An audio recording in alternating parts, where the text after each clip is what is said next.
നമസ്തേ.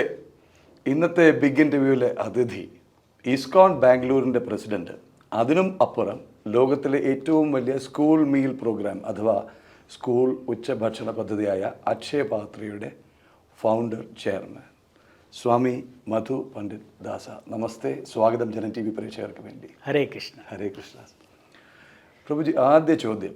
Saint Joseph സ്കൂളിലെ മിടുക്കനായ വിദ്യാർത്ഥി, ആർട്സ് കോളേജിലെ മിടുക്കനായ വിദ്യാർത്ഥി, നാഷണൽ ടാലൻറ്റ് സെർച്ച് എക്സാമിനേഷനിലെ സ്കോളർഷിപ്പ് ജേതാവ്, അന്നത്തെ ഏറ്റവും വലിയ സ്വപ്നമായ IIT പ്രവേശനം, ബോംബെ IITയിൽ നിന്ന് സിവിൽ എഞ്ചിനീയറിംഗിൽ ബിരുദം, തുടർന്ന് MTech തുടങ്ങുന്നു.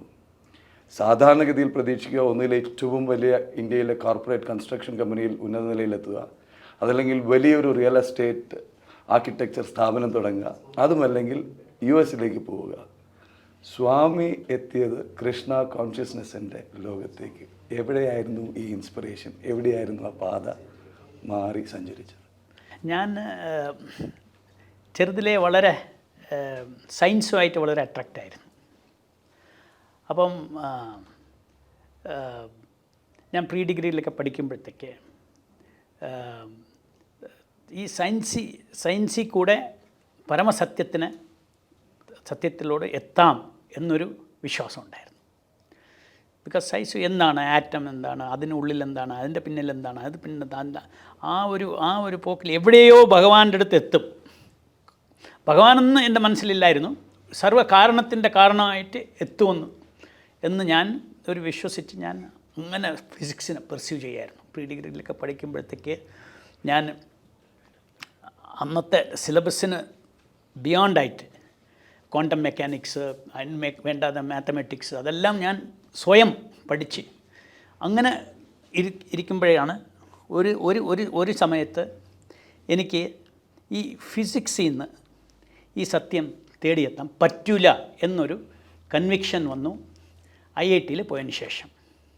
അതിന് കാരണം എന്താണ്? ബൈ ഡെഫിനിഷൻ സയൻസ് പറയുന്നത് നമ്മളെ പഞ്ചേന്ദ്രിയങ്ങളിൽ കാണുന്ന ലോകം മാത്രമേ നമ്മൾ പഠിക്കുന്നുള്ളൂ എന്നവർ ലിമിറ്റ് പറയുകയാണ്. അപ്പം നമ്മളെ മനസ്സെന്താണെന്നോ ബുദ്ധി എന്താണെന്നോ ഈ കോൺഷ്യസ്നെസ് എന്താണെന്നോ അതിന് ഒരു എക്സ്പ്ലനേഷൻ സയൻസിലില്ല. അപ്പോൾ അവർ പറയുന്നതെന്ന് വെച്ചാൽ സയൻസിൽ എല്ലാം കെമിക്കൽസ് മിക്സ് ചെയ്യുമ്പോഴത്തേക്ക് ഒരു മൈൻഡ് വരും, ഒരു ബുദ്ധി വരും എന്നുള്ള. അപ്പോൾ ദാറ്റ് വാസ് നോട്ട് സാറ്റിസ്ഫൈ. അപ്പോൾ ഞാൻ ഫിലോസഫിക്കിലോട്ട് പോയി IITയിൽ ചേർന്നതിന് ശേഷം. അങ്ങനെ ഒരു ദിവസം ഭക്തിവേദാന്ത സ്വാമി ശീല പ്രഭുപാദിൻ്റെ ഒരു ലൈബ്രറിയിൽ, IIT ലൈബ്രറിയിൽ പ്രഭുപാദയുടെ ഒരു പുസ്തകം വായിച്ചു. അവിടെ തന്നെ ഇരുന്നങ്ങ് പുസ്തകം തുറന്നപ്പോഴത്തേക്ക് അതിൽ ഒരു 2 ലൈന്, ഈശ്വര പരമകൃഷ്ണ സച്ചിദാനന്ദ വിഗ്രഹ അനാദിരാതിർഗോവിന്ദ സർവകാരണ കാരണമെന്ന്. ഞാൻ ഷോക്കായി പോയി. ഞാൻ വിചാരിച്ചു ഇതൊക്കെ കഥയാണെന്ന്. കൃഷ്ണന് സർവ്വകാരണ കാരണം എന്ന് പറയുന്നുണ്ട്, ഇതെന്താണെന്ന് കണ്ടുപിടിക്കണമെന്ന് പറഞ്ഞിട്ട് അതിനുശേഷം പ്രഭുപാദയുടെ ഭക്തിവേദാന്ത സ്വാമി ശീല പ്രഭുപാദ എഴുതിയ ഭഗവത്ഗീത, ഭാഗവതമെല്ലാം വായിച്ചപ്പോഴത്തേക്ക് എനിക്ക് വളരെ ഇനി ജീവിതത്തിൽ വേറെ ഒരു ഉദ്ദേശവുമില്ല, ഈ ജ്ഞാനം ഗ്രഹിക്കണം, സാക്ഷാത്കാരം ചെയ്യണം, അതിനെ മറ്റുള്ളവർക്ക് കൊടുക്കണം എന്നുള്ള ഒരു ഡിറ്റർമിനേഷൻ വന്നാണ് ഞാൻ 23-ാമത്തെ വയസ്സിൽ ഇസ്കോണിൽ വന്നങ്ങ് ചേർന്നു. എവിടെയും ജോലിക്ക് പോയില്ല. അന്നൊട്ട് ഇന്ന് വരെ തിരിഞ്ഞ് നോക്കിയിട്ടില്ല. ഒരേ ഡയറക്ഷനിൽ ആനന്ദമായിട്ട് ഈ ഭഗവത്ഗീത ജ്ഞാനം സാക്ഷാത്കാരം ചെയ്തുകൊണ്ടേയിരിക്കുന്നു. ഇനി സയൻസ് പഠിച്ചു, അതിലൂടെ സത്യം തേടി. So you gone beyond science. Yes. പക്ഷേ ഒരു കാര്യമുണ്ട്, ബിയോണ്ട് സയൻസ് ആയാലും ആ സയൻറ്റിഫിക് ടെമ്പർമെൻ്റ് ഉണ്ടല്ലോ, അത് ഇതിലും കണ്ടിന്യൂ ചെയ്യുന്നുണ്ട്. ഈ വിശ്വാസം എന്നുള്ളതിലോട്ട് അങ്ങനെ ആയിട്ടില്ല. Means what I M saying is blind faith അല്ല. ഈ റാഷണാലിറ്റി, സയൻറ്റിഫിക് മെത്തോഡോളജി, ലോജിക് ഇതെല്ലാം ഞാൻ ഈ ശാസ്ത്രത്തിൽ കണ്ടു, ഭഗവത്ഗീതയിൽ ഭാഗവതത്തിൽ കണ്ടു. വളരെ ത്രില്ലായി. അതായത് സിംപ്ലി ഞാൻ അങ്ങനെ പറയുകയാണെങ്കിൽ ഞാൻ ഇതൊക്കെ ഫിസിക്സൊക്കെ പഠിച്ചുകൊണ്ടിരുന്നപ്പോഴത്തേക്ക്, ഫിസിക്സിൽ കൂടെ തേടിക്കൊണ്ടിരുന്നപ്പോഴത്തേക്ക് എൻ്റെ പേരൻസ് പറഞ്ഞു, SSLC കഴിഞ്ഞാൽ നമുക്ക് ഗുരുവായൂർ പോകാമെന്ന് പറഞ്ഞു. ഞാൻ ഗുരുവായൂരിലെന്ന് പറഞ്ഞു, ആരെ കൃഷ്ണൻ എന്ന് പറഞ്ഞു. മനസ്സിലായില്ലേ? ദൈവമൊന്നും ഇല്ല എന്ന് പറഞ്ഞു. അങ്ങനെ പറഞ്ഞ ഗുരുവായൂരപ്പൻ തന്നെ പിടിച്ചുകൊണ്ട് വന്നു തിരിച്ച് തന്നെ. ഇവിടെ ഒരുപാട് കാര്യങ്ങൾ ചോദിക്കാനുണ്ട് സ്വാമിയുടെ. ഇസ്കോൺ ബാംഗ്ലൂർ നേരിടുന്ന വെല്ലുവിളികൾ അതെങ്ങനെ മറികടക്കുന്നു ഇപ്പോൾ? എന്തെങ്കിലും ചാലഞ്ചസ് അല്ലെങ്കിൽ ഈ ഒരു യാത്രയിൽ? ഇസ്കോൺ ബാംഗ്ലൂരിൽ ചാലഞ്ചസ് എന്ന് പറഞ്ഞു കഴിഞ്ഞാൽ ശീല പ്രഭുപാദ്, ഈ പ്രഭുപാദ് 1977 പ്രഭുപാദ് സമാധിയായി.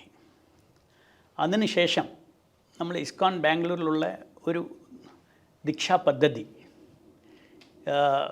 പുതുതായിട്ട് ആരൊക്കെ ഈ മൂവ്മെൻറ്റിൽ ചേർന്നു അവരെല്ലാം നമ്മൾ പ്രഭുപാദ് തന്നെ ആചാര്യമായിട്ട് വെച്ച് നമ്മൾ ദീക്ഷ കൊടുക്കുകയാണ്.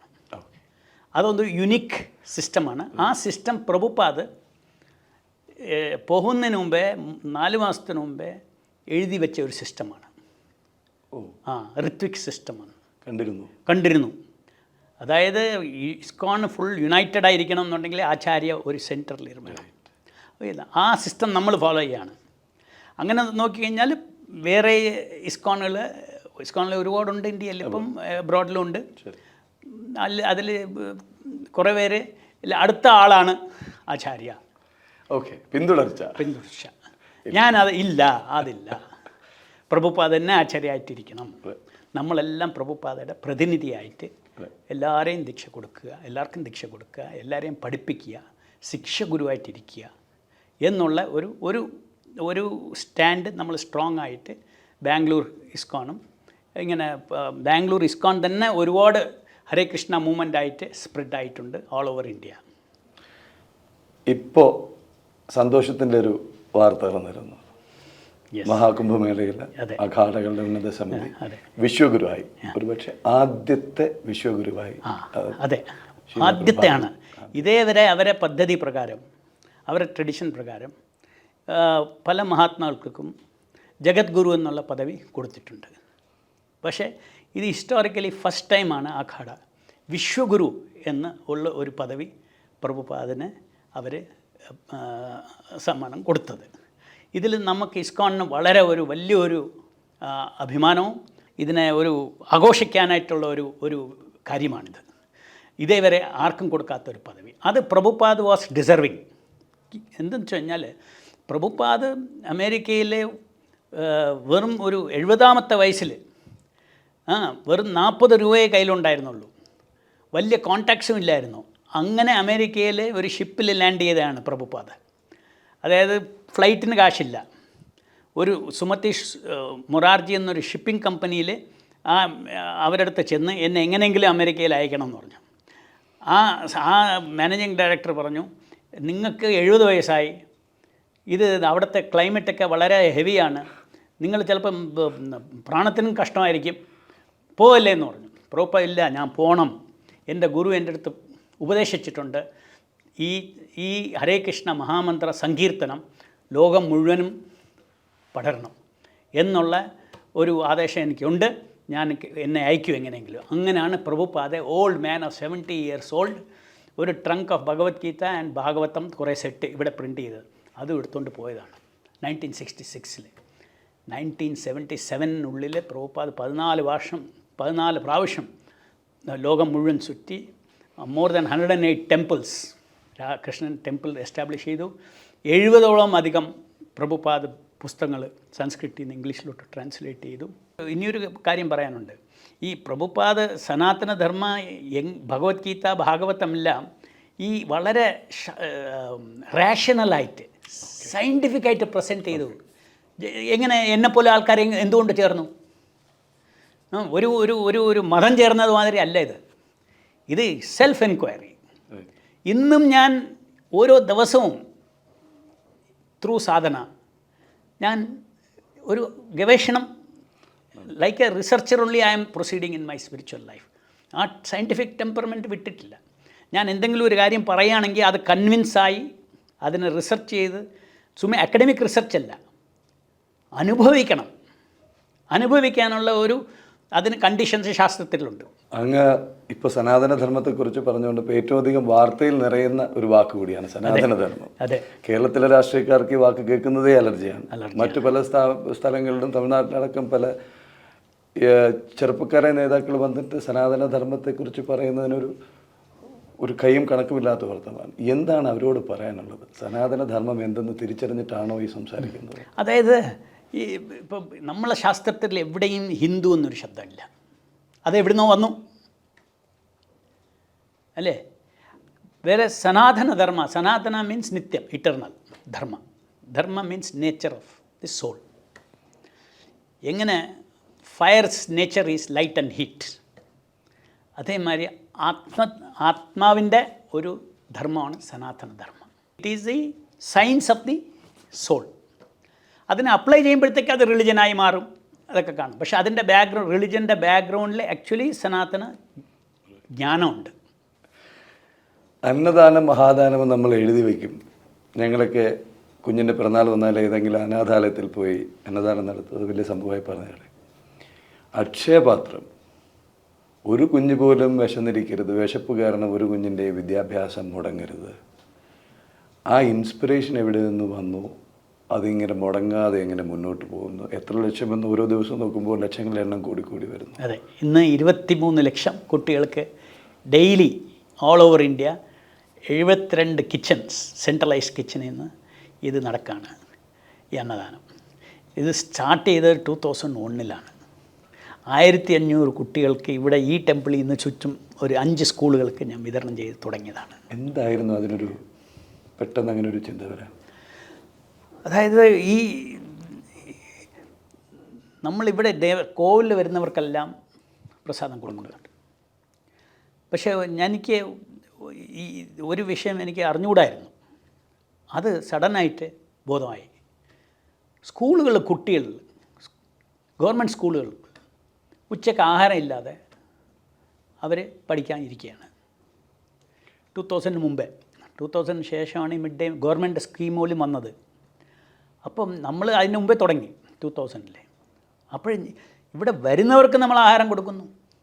ആ കുട്ടികൾക്ക് കൊടുത്തു കഴിഞ്ഞാൽ അവർ ഇറ്റ് വിൽ ഹെൽപ്പ് എഡ്യൂക്കേഷൻ എന്ന് പറഞ്ഞിട്ട് ചെറുതായിട്ട് സ്റ്റാർട്ട് ചെയ്തതാണ്. അത് സ്റ്റാർട്ട് ചെയ്തപ്പോഴത്തേക്ക് ആ വേർഡ് എല്ലായിടത്തും പോയി. ഒരു മാസത്തിനകം ഒരു 1 lakh ചിൽഡ്രനുള്ള റിക്വസ്റ്റ് എൻ്റെ ടേബിളിൽ വന്നു. ഇതിപ്പോൾ എങ്ങനെ എടുക്കും? ഒരിക്കൽ കോവിലൊന്ന് സ്റ്റാർട്ട് ചെയ്ത് കഴിഞ്ഞാൽ നിർത്താൻ പറ്റില്ല. ഇത് എടുക്കണോ വേണ്ടെന്ന് ഇങ്ങനെ ഒരു മാസം ഇങ്ങനെ ആലോചിച്ചുകൊണ്ടിരുന്നു. അപ്പോഴാണ് ഒരിക്കൽ ഒരു പ്രേരണ വന്നത്, പ്രഭുപാദൻ്റെ ഒരു ഇൻസിഡൻറ്റ്. അതായത് മായാപ്പൂരിൽ പ്രഭുപാദ് വന്നിട്ട് നമ്മളെ വെസ്റ്റ് ബംഗാളിന് ചൈതന്യ മഹാപ്രഭുവിൻ്റെ ഹെഡ് ക്വാർട്ടേഴ്സ് ഉണ്ട്, ഇസ്കോണിൻ്റെ. അവിടെ പ്രഭുപാദ് ഫസ്റ്റ് ടൈം ഒരു ബിൽഡിംഗ് ഇനോഗ്രേറ്റ് ചെയ്തിട്ട് ഡോണേഴ്സ് എല്ലാം ആഹാരമെല്ലാം കഴിച്ചിട്ട് പ്രഭുപാദയുടെ അടുത്തിരുന്ന് റൂമിൽ ഇതേമാതിരി സംസാരിക്കുകയായിരുന്നു. അപ്പോഴത്തേക്ക് ആ വിൻഡോൻ്റെ വെളിയിൽ നിന്ന് ഒരു സൗണ്ട്. എന്താണ്? കുറേ കുട്ടികൾ വന്നിട്ട് screaming and some dogs were barking. ഇതെന്താണെന്ന് പറഞ്ഞ് പ്രഭുപാദ് എഴിച്ച് വിൻഡോയിൽ കൂടെ നോക്കിയപ്പോഴത്തേക്ക് ഈ ഡോണേഴ്സ് എല്ലാം കഴിച്ചതിന് ശേഷം അതിൻ്റെ വാഴയില വന്നിട്ട് അവിടെ കൂട്ടിയിട്ടിരുന്നു. അപ്പോൾ ഈ വില്ലേജ് ചിൽഡ്രനും പട്ടികളും അതിലെല്ലാം ബാക്കി എടുക്കാനായിട്ട് ഫൈറ്റ് ചെയ്യുന്നു. അത് കണ്ടുടനെ പ്രഭുപാദിന് was tears in his eyes. എന്നിട്ട് പ്രഭുപാദ് അതിന് no children should go hungry anywhere near Krishna temple at least എന്ന് പറഞ്ഞു എന്നൊരു ആദേശം. അത് ഞാൻ വായിക്കാനായിട്ട് ഇത് 1976 നടന്ന ഒരു ഇൻസിഡൻറ്റാണ്. അപ്പം ഞാൻ വിചാരിച്ചു, എൻ്റെ ഗുരുവിൻ്റെ ആദേശം ഉള്ളപ്പോഴത്തേക്ക് എവിടുന്നെങ്കിലും പണം വരും, ആലോചിക്കണ്ട എന്ന് പറഞ്ഞിട്ട് അവർക്കെല്ലാം ഞാൻ എഴുതി. ആ 1 lakh റിക്വസ്റ്റ് ഉണ്ടായിരുന്ന എല്ലാ സ്കൂളുകൾക്കും എഴുതി, ഇനി ഒരു മാസത്തിനകം നമ്മൾ നിങ്ങൾക്കും എല്ലാം തുടങ്ങാമെന്ന്. അങ്ങനെ തുടങ്ങി ഇപ്പോൾ 23 ലക്ഷമായി. എന്നിട്ട് ഡെയിലി അത് മന്ത് ആഫ്റ്റർ മന്ത് എക്സ്പാൻഡ് ചെയ്തുകൊണ്ടിരിക്കുകയാണ്. ഇനി ഒരു 8-9 കിച്ചൺ അണ്ടർ കൺസ്ട്രക്ഷനാണ് പലയിടത്തും. ഇസ്കോൺ ക്ഷേത്രത്തിൽ വരുന്നവർക്ക് ഇവിടെ കിച്ചണുണ്ട്. 72 കിച്ചൺ ഇപ്പോൾ പ്രഭു പറഞ്ഞനുസരിച്ചാണെങ്കിൽ 100-ലേക്ക് നീങ്ങുന്നു. അത് ഇത്രയും കിച്ചൺ അവിടെ നിന്ന് കൃത്യമായി വൃത്തിയുള്ള ഭക്ഷണം ഉണ്ടാക്കുന്നു. അതിൻ്റെ ലോജിസ്റ്റിക്സ്, പിന്നെ വിതരണം, ഇതൊരു വെറുതെ ഒരു ആശ്രമത്തിലിരുന്ന് ചെയ്യാവുന്നൊരു സംഗതിയില്ല. അപ്പോൾ അതിൻ്റെ അവിടെ ഒരു സപ്ലൈ ചെയിൻ നെറ്റ്വർക്ക് അടക്കം ഇന്ന് ഈ ഡെലിവറി മെക്കാനിസം ഉണ്ടല്ലോ ലഞ്ച് ടൈമിന്, അത് ഹാർവേഡ് ബിസിനസ് സ്കൂളിൽ ഒരു സ്റ്റഡി കേസാണ്. സ്റ്റുഡൻസ് സ്റ്റഡി ചെയ്യുന്നു എങ്ങനെ കറക്റ്റ് ടൈമിന് ലഞ്ച് ടൈമിൽ 23 ലക്ഷം കുട്ടികൾക്ക് സ്കൂളിൽ ലഞ്ച് ടൈമിൽ എത്തുന്നു. അപ്പോൾ ഇത് നമ്മൾ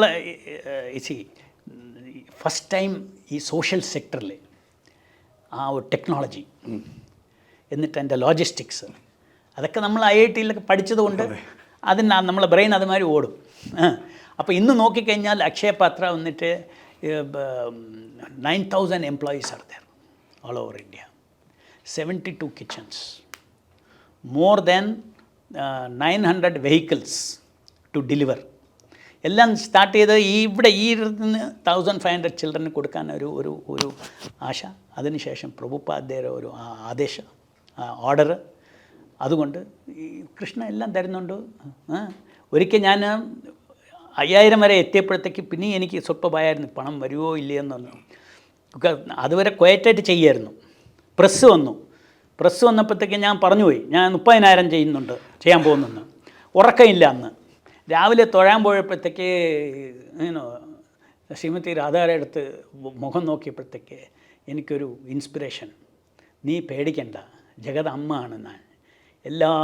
എത്ര വേണമെങ്കിലും നീ പ്ലാൻ ചെയ്തോ, എല്ലാത്തിനും പ്രൊവൈഡ് ചെയ്യാം. അതിനുശേഷം എനിക്ക് ഒരു ഭയവുമില്ല ഇതിന് എവിടുന്ന് പണം വരുമെന്ന്. കഴിഞ്ഞ വർഷം നമ്മൾ 700 crores ചിലവാക്കിയിരിക്കുന്നത് ഭക്ഷണത്തിന്. 700 crores. വേറൊരർത്ഥത്തിൽ ഇതൊരു ലോകത്തിലെ ഏറ്റവും യുണീക്കായിട്ടുള്ള പ്രൈവറ്റ് പബ്ലിക് പാർട്ണർഷിപ്പ് ആയിരിക്കില്ലേ? അതിൽ നമുക്കിപ്പോൾ 700 crores നമുക്ക് ഒരു 300 crores വരെ ഗവൺമെൻറ്റിൽ നിന്ന് ഗ്രെയിനായിട്ടും സബ്സിഡി ആയിട്ടും കിട്ടും. ബാക്കിയെല്ലാം നമ്മൾ കോർപ്പറേറ്റ്സിൽ നിന്ന് റേസ് ചെയ്യണം. പണ്ടുണ്ടായിരുന്ന ഒരു minister, central government minister, social welfare minister, Swami നിങ്ങൾ എങ്ങനെയാണ് കോർപ്പറേറ്റിൽ നിന്ന് ഇത്ര റേസ് ചെയ്യുന്നു? ഞാനൊരു സെൻട്രൽ മിനിസ്റ്ററാണ്, എനിക്ക് പബ്ലിക് സെക്ടറിൽ നിന്ന് ഇത്ര കിട്ടുന്നില്ലല്ലോ എന്ന് ഞാൻ പറഞ്ഞു. ഇത് വേ ഇറ്റ് ഈസ് ഓർഗനൈസ്ഡ്. വിശ്വാസം, ട്രസ്റ്റ്. ഒരു രൂപ പോലും അങ്ങോട്ടും ഇങ്ങോട്ടും പോകില്ല. ഈ ക്ഷേത്രം ടെമ്പിൾ ഇത് ഡിസൈൻ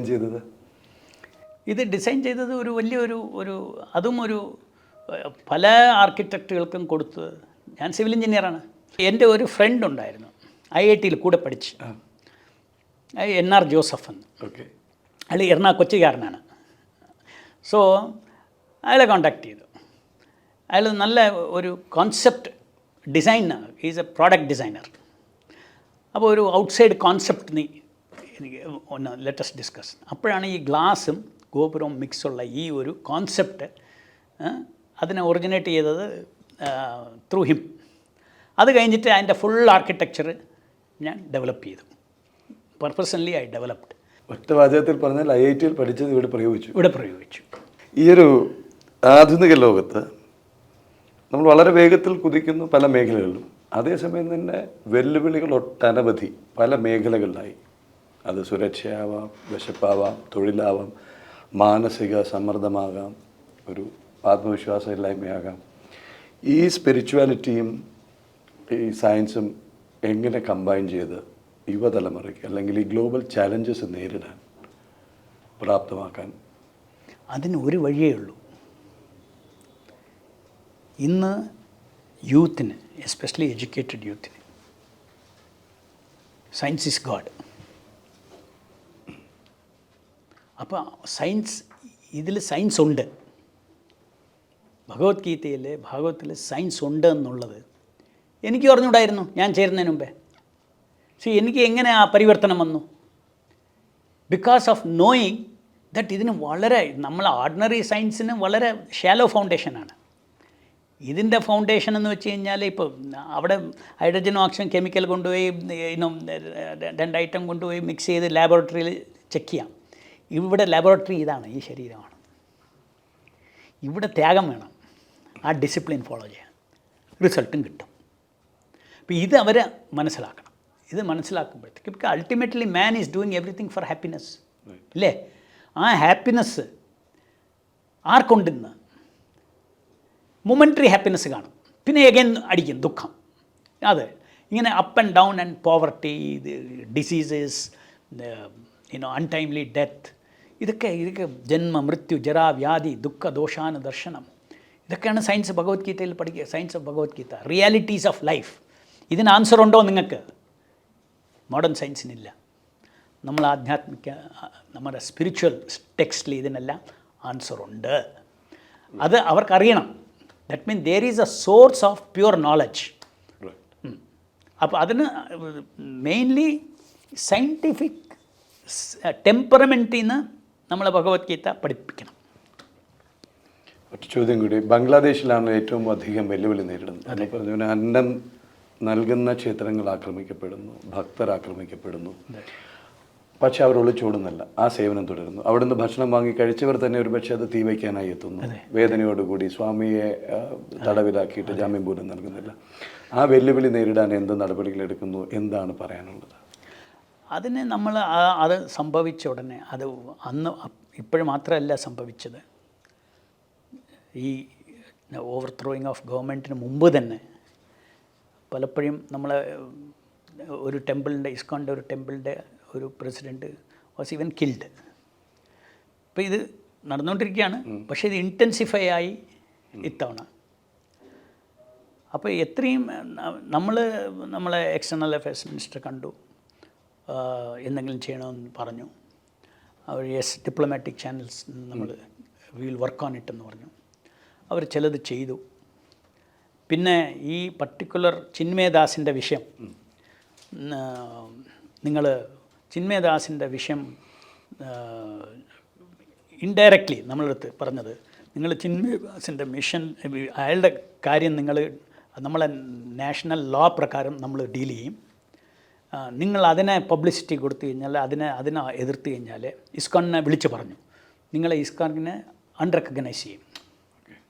അപ്പം നമുക്ക് അവിടെ ചെറുതല്ല, ബംഗ്ലാദേശിൽ ചൈതന്യ മഹാപ്രഭുവിൻ്റെയൊക്കെ ഒറിജിനൽ എല്ലാം ബംഗാളായിരുന്നല്ലോ. ചൈതന്യ മഹാപ്രഭുവിൻ്റെ ഒരുപാട് ലീലസ്ഥലങ്ങളെല്ലാം ഉണ്ട്. അവിടെ 120 സെൻറ്ററുണ്ട് ബംഗ്ലാദേശിൽ. 120 അവിടെ മാത്രം, ബംഗ്ലാദേശിൽ മാത്രം. ISROയിൽ ശാസ്ത്രജ്ഞനായിരുന്ന ഡിവിഷൻ ഹെഡായിരുന്ന ശിവശങ്കരൻ നായരുടെ മകൻ മധുസൂദൻ ഇന്ന് ലക്ഷങ്ങൾ ആരാധിക്കുന്ന മധു പണ്ഡിറ്റ് ദാസയാണ്. അങ്ങയുടെ സന്ദേശം മലയാളികൾക്കും പ്രേക്ഷകർക്കും? എൻ്റെ മോസ്റ്റ് ഇമ്പോർട്ടൻറ്റ് സന്ദേശം ഭക്തിവേദാന്ത സ്വാമി ശീല പ്രഭുപാദ് എഴുതിയ ഭഗവത്ഗീത, ശ്രീമദ് ഭാഗവതം, നാമസങ്കീർത്തനത്തെ അതിൻ്റെ ഒരു പ്രത്യേകത, അതിൻ്റെ ദ പവർ ഓഫ് നാമസങ്കീർത്തന, അതിനെ പറ്റി പഠിച്ച് അറിഞ്ഞു കഴിഞ്ഞാൽ യുവാക്കൾ അവരുടെ ലൈഫ് ട്രാൻസ്ഫോം ആവും. എന്ന് വെച്ചാൽ എല്ലാവരും എന്നെപ്പോലെ ആവുമെന്നല്ല പറയുന്നത്, അത് പേടിക്കണ്ട. എന്നെപ്പോലെ ആകണമെന്നുണ്ടെങ്കിൽ വളരെ സീരിയസ് ആയിരിക്കണം, അല്ലേ? വളരെ സീരിയസ് ആയിരിക്കും. ഇപ്പോൾ ഒരു മെഡിക്കൽ കോളേജിൽ കുറേ പിള്ളേർ പഠിക്കുന്നുണ്ട്, അവരെല്ലാം ഡോക്ടറാവും, അതിൽ 1-2 പേര് പ്രൊഫസറാവും. അതുമാതിരിയാണ് നമ്മൾ. പക്ഷേ ഇസ്കോണിൻ്റെ ഉദ്ദേശം നമ്മളെപ്പോലെയുള്ളവരെ എല്ലാവരെയും പ്രൊഫസറാക്കാനല്ല, എല്ലാവരെയും ഡോക്ടറാക്കാനായിട്ട്. അതുകൊണ്ട് ഈ ജ്ഞാനം ഒന്ന് പഠിച്ച് മനസ്സിലാക്കി അവരവരുടെ ലൈഫ് വളരെ സക്സസ്ഫുൾ ആവും. ഇതൊരു കോൺഷ്യസ്നസ് ചേഞ്ചാണ്. Body is there, mind is there, ബുദ്ധി ഈസ് ദെയർ, അതിൻ്റെ പിന്നാലെയാണ് കോൺഷ്യസ്നസ്. സോ ഇത് കോൺഷ്യസ്നെസ്സിലാണ് നമ്മൾ സുഖം ദുഃഖം എല്ലാം അനുഭവിക്കുന്നത്, അവിടെയാണ്. ആ പോയിന്റിൽ നമ്മൾ ട്രാൻസ്ഫോർമേഷൻ, അതിൻ്റെ ഒരു ശാസ്ത്രം, അതിൻ്റെ ഒരു വിജ്ഞാനം, സയൻസ്, അതറിഞ്ഞു കഴിഞ്ഞാൽ you can make your life successful. Plus especially if such people understand, they become leaders in the society. Today's younger generation of tomorrow's leaders. Then they will be able to guide this society and to protect this. ഇത് ഇന്ത്യയുടെ it's A spiritual wealth. ഈ spiritual wealth അമേരിക്കയിൽ ലണ്ടനിലൊരിക്കൽ press പ്രഭുപാദോട് ചോദിച്ചു, നിങ്ങൾ എന്താണ് നമ്മളുടെ അടുത്ത് ഇല്ലാത്തത് തരാനായിട്ട് ഇവിടെ വന്നിരിക്കുന്നത് എന്ന് ചോദിച്ചു. പ്രഭുപാദ് പറഞ്ഞു, നിങ്ങൾ പൂർവ്വകർ, യുവർ പ്രെഡിസസേഴ്സ്, അവർ എന്താണ് ഇന്ത്യയിൽ നിന്ന് ലൂട്ട് ചെയ്യാൻ പറ്റാത്ത അത് തരാനായിട്ട് ഞാൻ വന്നിരിക്കുന്നത്. അത് എന്തുകൊണ്ടാണ് അവർക്ക് അവരെന്തുകൊണ്ട് അത് ലൂട്ട് ചെയ്തില്ല? അതിൻ്റെ വാല്യൂ അവർക്ക് അറിഞ്ഞൂടായിരുന്നു. ഞാൻ ഇന്ന് നിങ്ങളുടെ അടുത്ത് അതിൻ്റെ വാല്യൂ പറയാനായിട്ടാണ് വന്നിരിക്കുന്നത്. Padmashri, Nikkei Asia prize, IIT അലുമിനിയുടെ സമ്മാനം, പ്രഭുപാതയ്ക്ക് അംഗീകാരങ്ങൾ, ഈ അവാർഡുകൾ, ഇതെങ്ങനെ പ്രഭുവിന് ഉപയോഗിക്കാൻ കഴിയുന്നു? അല്ലെങ്കിൽ ഇതെങ്ങനെ ഈ ആത്മീയ വഴി? അതെ, ഈ അവാർഡുകളെല്ലാം നമ്മൾ സോഷ്യൽ വർക്കിന് വേണ്ടി ഹെൽപ്പ് ആവുമെന്നല്ലാതെ സ്വയമായിട്ട് നമുക്ക് ഈ അംഗീകാരമൊന്നും വേണ്ട. പക്ഷേ ഈ അംഗീകാരം വന്നിട്ട് നമ്മളെ സേവ ഒന്ന് എക്സ്പാൻഡ് ചെയ്യാനായിട്ട്, നമ്മളെ ഒരു ഓർഗനൈസേഷന് വേണ്ടി ഒരു റെപ്യൂട്ടേഷൻ ബിൽഡപ്പ് ചെയ്യാൻ വേണ്ടി, പബ്ലിക്കിന് നമ്മളോടൊരു കോൺഫിഡൻസ് വരാൻ വേണ്ടി ഈ അവാർഡെല്ലാം ഒരു വലിയൊരു ഹെൽപ്പാണ്. 23 ലക്ഷം കുട്ടികൾക്ക് ഇന്ന് അക്ഷയപാത്രയിലൂടെ അന്നം കൊടുക്കുന്നു. എന്തുകൊണ്ട് കേരളത്തിൽ നടപ്പാവുന്നില്ല? കേരളത്തിലെ കുട്ടികളെ കേരളത്തിൽ നമ്മൾ പലപ്പോഴും ട്രൈ ചെയ്തു. ഗവൺമെൻറ് സ്കൂളിൽ ഫീഡ് ചെയ്യാനായിട്ട് ഗവൺമെൻറ് പെർമിഷൻ ഇല്ലാതെ നമുക്ക് വരാൻ പറ്റുകയില്ല. അപ്പോൾ ഗവൺമെൻറ് പെർമിഷന് വേണ്ടി ഞാൻ 6-7 വർഷമായിട്ട് ട്രൈ ചെയ്യുന്നുണ്ട്. അതെന്തോ അത് നീങ്ങുന്നില്ല. പക്ഷേ എമർജൻസി ഡിസാസ്റ്ററൊക്കെ വന്നപ്പോഴത്തേക്ക് നമ്മൾ അക്ഷയപത്ര അവിടെ എത്തി. ഫ്ലഡ്സ് ഉണ്ടായിരുന്നപ്പോൾ നമ്മളവിടെ എത്തി. ആ ടൈമിലെല്ലാം ഗവൺമെൻറ് അലൗ ചെയ്തു, നമ്മളവിടെ ഫീഡ് ചെയ്തു. പക്ഷേ ഈ സ്കൂളുകളിൽ കൊടുക്കാനായിട്ട് അനുവദിക്കുന്നില്ല. I pray that one day they allow us. നമ്മളെ അനുവദിച്ച് കഴിഞ്ഞാൽ നമ്മൾ അവിടെയും ഒരു വലിയൊരു സെൻട്രലൈസ് കിച്ചൺ സെറ്റപ്പ് ചെയ്ത് ഒരു സാമ്പിൾ നമ്മൾ ചെയ്ത് കാണിക്കാം. നമ്മൾ ഒരു ഗവൺമെൻറ്റുമായിട്ട് ഒരു കോമ്പറ്റീഷനൊന്നുമില്ല. നമ്മൾ ഗവൺമെൻറ് ചെയ്യുന്ന സേവ നമ്മൾ ചെയ്യാം എന്നാണ് പറഞ്ഞു പോകുന്നത്. നിങ്ങൾ ചെയ്യുന്നത് നമ്മൾ കുറച്ചുകൂടെ ഹാർട്ട് വെച്ച് ചെയ്യാം. സർക്കാരിൻ്റെ ഉച്ചഭക്ഷണ പദ്ധതിയുമായിട്ടൊരു താരതമ്യം വരുമെന്നുള്ള ആശങ്കയായിരിക്കാം. അത് എത്ര ആയാലും നമ്മളെ ആ ഒരു ക്വാളിറ്റി ഓഫ് മീലുമായിട്ട് മാച്ച് ആവുകയില്ല. അതൊരു ഫാക്റ്റാണ്. ജനൻ TV-ക്കായിട്ട് ഇത്രയധികം സമയം ചെലവഴിച്ചതിന് നന്ദി. ഹരേ കൃഷ്ണ ഹരേ കൃഷ്ണ കൃഷ്ണ കൃഷ്ണ ഹരേ ഹരേ, ഹരേ രാമ രാമ രാമ ഹരേ ഹരേ. Thank U.